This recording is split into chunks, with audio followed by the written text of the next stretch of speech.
आमच्या प्रतिनिधींनी घेतलेला ऑनफिल्ड आढावा।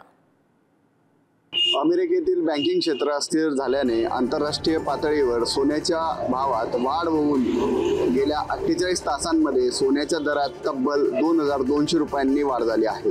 यामुळे जळगावमध्ये सोन्याचे भाव उच्चांकी पातळीवर जात थेट 66,650 रुपये GST सह प्रतितोळ्यावर पोहोचले आहेत। जळगाव चांदीच्या भावात 700 रुपयांनी घसरण होऊन ती 72,800 रुपये प्रति किलो आली आहे।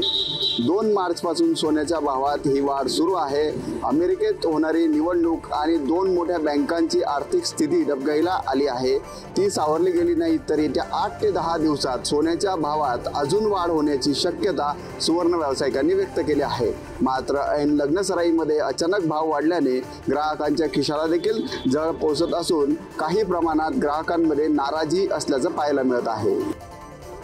उद्धव ठाकरे यांनी लोकसभा निवडणुकीचं रणशिंग फुंकलं आहे, ते लातूर जिल्ह्यातील औसा येथून।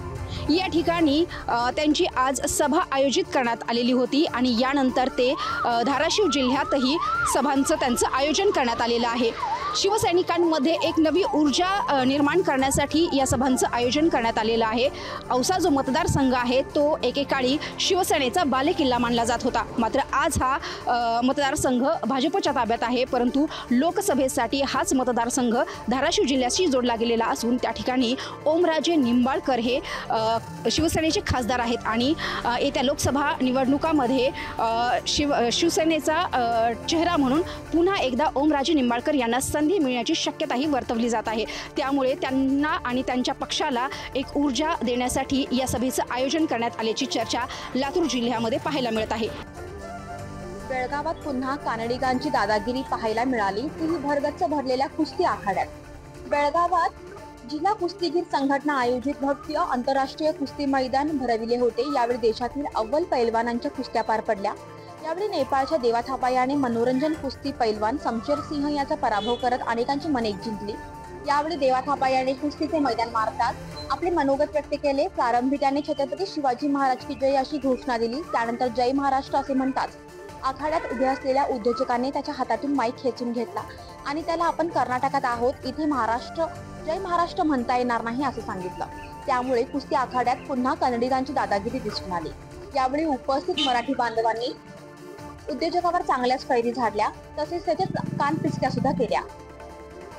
सोलापुरातील किडवाई चौक ते बारामाई चौक दरम्यान रस्ता खराब झाल्यानंतरनं हा रस्ता काही दिवसांपूर्वीच दुरुस्त करण्यात आला होता। मात्र हा रस्ता पुन्हा एकदा खोदून त्याच रस्त्यावरती खड्डे जे आहेत ते तयार झाल्यामुळे आता या खोदलेल्या रस्त्यांवरती आरबी संस्थेकडून जे आहे ते अनोखं गांधीगिरी पद्धतीनं आंदोलन करण्यात आलेलं आहे। किडवाई चौक ते बारामाई चौकापर्यंत रस्ता केंद्र शासनाच्या वतीनं जे आहे तो रस्ता जो आहे तो दुरुस्त करण्यात आलेला होता, परंतु जवळपास या नागरिकांचे देखील या विभागातील नागरिकांचे देखील पाण्याच्या समस्या ज्या आहेत त्या देखील असल्यानं आरबी संस्था जे आहे ते आता रस्त्यावरती उतरून आंदोलन करत आहे। नांदेड जिल्ह्यात आगामी होगातल्या लोकसभा निवडणुकीच्या पार्श्वभूमीवर काँग्रेस पक्षाकडून उमेदवाराची चाचपणी सध्या जिल्ह्यात सुरू करण्यात आली असून यात प्रथम क्रमांकाचे नाव हे नायगाव मतदारसंघाचे माजी आमदार वसंत चव्हाण यांच्या नावाची चर्चा सध्या काँग्रेसमध्ये रंगली असली तरी दुसऱ्या क्रमांकाचं नाव हे वंचित बहुजन आघाडीचे यशपाल भिंगे यांच्या नावाची देखील चर्चा काँग्रेसमध्ये रंगली आहे। तर तिसऱ्या क्रमांकाचे नाव हे भाजपचे खासदार प्रताप पाटील चिखलीकर यांच्या बहीण आशाताई शिंदे यांच्या नावाची देखील चर्चा काँग्रेसमध्ये रंगली आहे। त्यामुळे येणाऱ्या निवडणुकीच्या पार्श्वभूमीवर कोण उमेदवार असणार याची कमालीची उत्सुकता आता जिल्ह्यातील नागरिकांमध्ये पाहायला मिळत आहे। आज लोणावळा या ठिकाणी राष्ट्रवादी शरद पवार गटाचा त्या ठिकाणी संवाद मेळावा पार पडला। याच असलेल्या मेळाव्यामध्ये मोठ्या संख्येने कार्यकर्ते आले होते व शरद पवार हे आज मावळ तालुक्यामध्ये येत असल्याने कार्यकर्त्यांमध्ये आनंदाचं वातावरण निर्माण झालं होतं। खरं तर 5 वर्षानंतर म्हणजे 2019 नंतर शरद पवार आज मावळ तालुक्यामध्ये त्यांनी हा मेळावा घेतलेला आहे व याच मेळाव्यामध्ये 350 अशा कार्यकर्त्यांनी आज त्यांच्या पक्षामध्ये प्रवेश केला आहे, शरद पवार गटामध्ये प्रवेश केला आहे व मोठ्या संख्येने आज आलेल्या कार्यकर्त्यांना शरद पवारांनी त्या ठिकाणी मार्गदर्शन देखील केलं आहे व याच मार्गदर्शनामुळे मावळ तालुक्यामध्ये आता कार्यकर्त्यांमध्ये नवीन उमेद जागे झालेली व पाहायला मिळत आहे। देशाचे पंतप्रधान नरेंद्र मोदी आज पृथ्वीचा स्वर्ग अशी उपमा दिल्या जाणाऱ्या जम्मू काश्मीरच्या दौऱ्यावर होते। कलम 370 रद्द झाल्यानंतर पंतप्रधान नरेंद्र मोदी यांचा हा पहिला दौरा होता. पंतप्रधान नरेंद्र मोदी यांच्या दौऱ्यादरम्यान पंतप्रधानांनी श्रीनगर येथील शंकराचार्य हिलचं दर्शन घेतलं.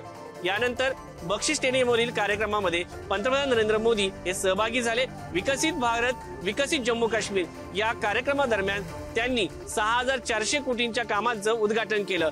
यानंतर पंतप्रधान नरेंद्र मोदी यांच्या हस्ते 1000 तरुणांना जॉब लेटर देखील देण्यात आले. यावेळी पंतप्रधान नरेंद्र मोदी यांनी या तरुणांशी देखील संवाद साधला.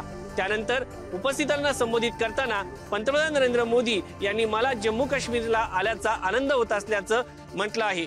2024च्या लोकसभा निवडणुकीपूर्वी पंतप्रधान नरेंद्र मोदी यांचा हा आजचा दौरा चांगला चर्चेत राहिला.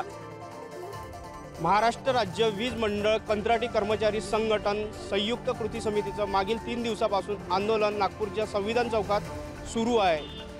या आंदोलनामुळे वीज निर्मितीवर परिणाम होत असल्याचा दावा आंदोलकांनी केला आहे. सेवानिवृत्तीपर्यंत कर्मचाऱ्यांना कायमस्वरूपी घ्यावे, कर्मचाऱ्यांना 30% पगारवाढ देण्यात यावी अशी मागणी आंदोलकांनी केली आहे. तात्काळ मागण्या न सोडवल्यास तीव्र आंदोलनाचा इशारा संघटनेकडून देण्यात आला. ड्रग्ज रॅकेट प्रकरणामध्ये वेगवेगळे खुलासे समोर येताना पाहायला मिळतात. संदीप धुनिया जो यातला मास्टरमाइंड समजला जातोय तो नेपाळ मार्गे कुवेतला पळून गेल्याची माहिती समोर आलेली आहे. इतकंच नाही तर या सगळ्या दरम्यानच्या काळात जो हवालामार्फत पैशांचा व्यवहार झाला, जवळपास 3500 कोटी रुपयांचा जो व्यवहार झालेला आहे, याच्या सगळ्या संबंधाच्या तपासातल्या ज्या गोष्टी समोर आल्या त्यात ईडीनं यामध्ये उडी घेतल्याची देखील माहिती समोर आलेली आहे. संदीप धुनियाची जी प्रेयसी आहे तिच्या नावावर पुण्यात फ्लॅट आहे, तिची देखील चौकशी केली जाणार अशी माहिती समोर येते. वेगवेगळ्या यंत्रणांच्या माध्यमातून या सगळ्या प्रकरणामध्ये आता लक्ष घातलं गेलेलं आहे. मात्र सगळ्यात मोठं आव्हान हेच आहे, जो मुख्य आरोपी यामध्ये समजला जातोय तो संदीप धुनिया पोलिसांच्या हाती कधी लागतोय. आता या पुढच्या काळामध्ये संदीप धुनिया जो या ड्रग्ज रॅकेट प्रकरणाचा मुख्य आरोपी आहे त्याला पकडण्यासाठी, अटक करण्यासाठी पोलीस कोणत्या वेगवेगळ्या पातळ्यांवर प्रयत्न करतायत, किती टीम पोलिसांच्या रवाना झालेल्या आहेत आणि कधीपर्यंत पुणे पोलिसांना या आरोपीला अटक करण्यात यश मिळतंय हे पाहावं लागेल.